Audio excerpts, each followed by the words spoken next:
Neonatal Assessment Behavioral Scale by T. Barry Brazelton, presented by Annie E. Mendoza. Brazelton was born on May 10, 1918 in Waco, Texas, graduated from Columbia University in 1943, and had extensive training in both pediatrics and child psychology. He was a clinical professor of pediatrics at Harvard University and a professor of psychiatrics and human development at Brown University. Some of the big ideas presented in Brazelton's assessment scale is that he believed children were born ready to communicate. While they may not be able to speak, the assessment looks at other forms of communication that the infant can use, such as cries, visual responses, and body language. The assessment centers on 4 key areas to determine its results, which are breathing, motor control, response, and social interactions. These are very important for the baby's growth and development. The assessment looks at 28 behavioral responses and 18 reflex responses.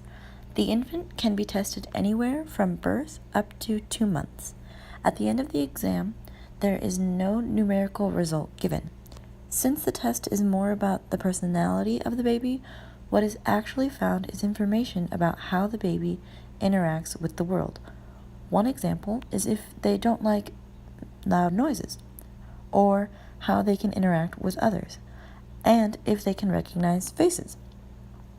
It can help determine things such as if a baby does not respond to a certain reflex, there could be some motor control issues, and this assessment can help in determining to see if there's any brain damage caused to the infant. The assessment is a great tool that parents can use to see how their baby interacts with the world and have a better relationship with their baby.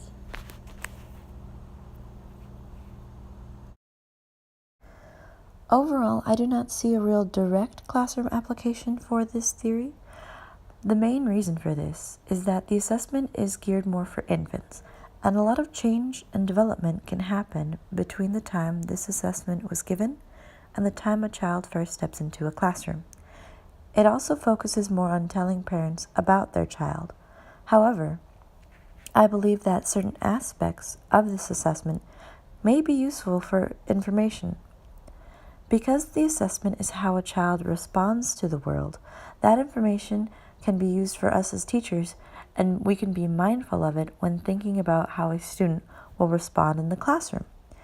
If the test shows that maybe a student might not be the best at social interaction, we can be mindful of this and work with them on this aspect when thinking about either doing group projects or having them interact with other students.